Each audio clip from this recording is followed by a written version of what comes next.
Alito lleva ya 6 intentos fallidos de desafuero, y nadie en los grandes medios se ha detenido a explicar por qué. 6 veces se intentó romper esa protección. 6 veces, nada. Ni un juez, ni un voto en el Congreso logró tocarlo. Uno se pregunta quién sostiene esa protección, porque hoy vamos a mencionar nombres. Silencio los primeros segundos, solo la voz, solo el número 6 en pantalla junto a la palabra intentos, sin explicación todavía, solo la intriga. Piensen por un momento que esto es una historia sobre un político lejano. No lo es. Es una historia sobre el dinero de ustedes. Imaginen a ese vecino de 55, 60 años, que pagó religiosamente sus cuotas al IMSS o al ISSSTE toda su vida, y que hoy escucha que su pensión está sujeta a revisión. Cuando 83,5 millones de pesos se destinan a comprar votos en un solo estado, ese dinero no construye hospitales, no engrosa un fondo de pensiones, no repara la calle de su colonia. Cada vez que alguien así queda impune, el precio de lo básico sube, no porque la economía funcione así por naturaleza, sino porque la corrupción es un impuesto que pagan todos, menos los corruptos. ¿Notaron que el gas subió el último año?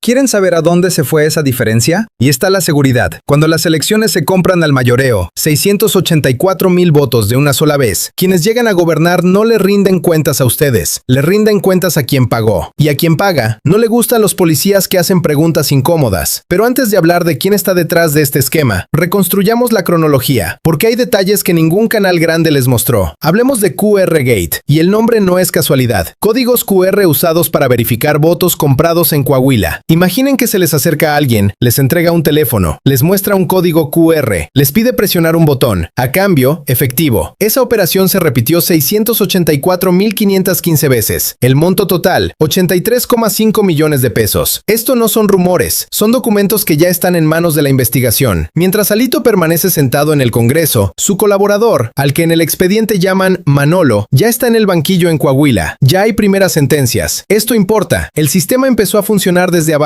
Y eso suele pasar cuando, arriba, alguien no quiere que la cadena llegue hasta él.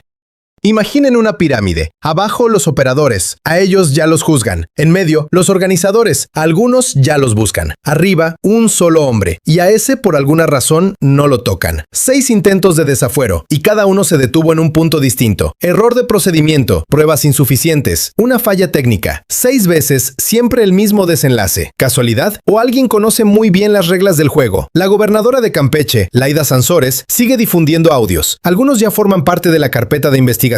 En esas grabaciones hay una voz que las autoridades identifican como la de Alejandro Moreno. El contenido, dinero, acuerdos, nombres que no se pronuncian en voz alta. Si la investigación tiene esas grabaciones, ¿por qué no hay sentencia? Esa es la pregunta central de hoy. Alito acusó públicamente a Claudio X González de traicionar a la oposición. Un detalle relevante. Cuando alguien señalado por corrupción empieza a acusar a sus propios aliados, es desesperación, distracción o ambas cosas a la vez. Y ahora lo más interesante. ¿A quién le conviene que Alito siga siendo intocable?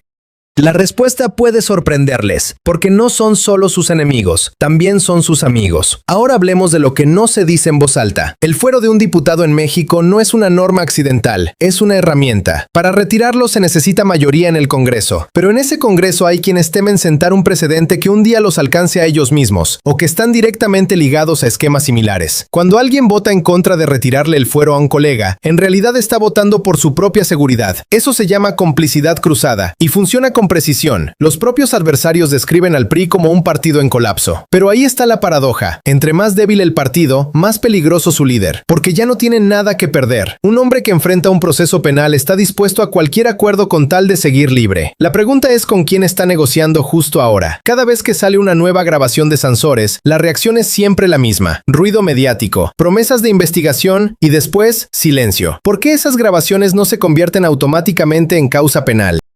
Porque para eso se necesita voluntad política. Y la voluntad política es otra historia. Díganme algo. Si un mexicano cualquiera, sin fuero, apareciera grabado en conversaciones así, ¿cuánto tiempo seguiría en libertad? Esto no es la historia de un solo hombre, es la historia de cómo funciona el sistema cuando funciona en contra de ustedes. 83,5 millones de pesos, hagamos la cuenta. Son aproximadamente 4,150 pensiones mínimas durante un año completo. Mientras ese dinero se usaba para comprar votos en Coahuila, ¿cuántos pensionados de ese estado se quedaron sin atención médica digna? ¿Cuántas familias no pudieron pagar sus medicinas? Piensen en el vecino de 68 años, diabético, con 3 meses de espera para una cita en el IMSS. Pagó sus cuotas toda la vida, y esos 83 millones se fueron a otra parte. Cuando 684,000 votos se compran de golpe, el voto de ustedes se devalúa. No en sentido figurado, literalmente, porque junto a su voto honesto había 684,000 votos pagados, y el resultado ya estaba decidido antes de que llegaran a la urna. ¿Fueron a votar la última vez creyendo que eso cambiaría algo? Es una pregunta que vale la pena hacerse con calma, sin apuro por responderla. Cuando gobernadores y diputados llegan al poder a través de esquemas como QR Gate, faltan maestros en las escuelas, faltan medicinas en los hospitales, faltan policías en las calles. No porque no haya dinero, sino porque ese dinero se desvió antes de llegar a ustedes. Sus nietos están creciendo en un estado donde las elecciones son un negocio. ¿Qué significa eso para su futuro? Los que ya pasaron los 50 recuerdan cómo era el PRI en los años 80. No era perfecto, pero robaba a otra escala. Hoy se roba abiertamente, con códigos QR, con audios de por medio. Y aún así, nada pasa. Esto no es la decadencia de un solo partido, es una señal sobre el estado de todo el sistema. Si nada cambia, y por ahora todo apunta en esa dirección, Alito terminará su mandato dentro del Congreso. El caso QR Gate seguirá consumiéndose lentamente entre los operadores de menor nivel. Manolo recibirá su sentencia. El que dio la orden, no. Es como atrapar al carterista sin tocar a quien lo contrató. Pero existe otra posibilidad, que el séptimo intento de desafuero sea distinto. Porque los audios de Sansores son cada vez más precisos, porque las sentencias en Coahuila empiezan a sentar precedente judicial.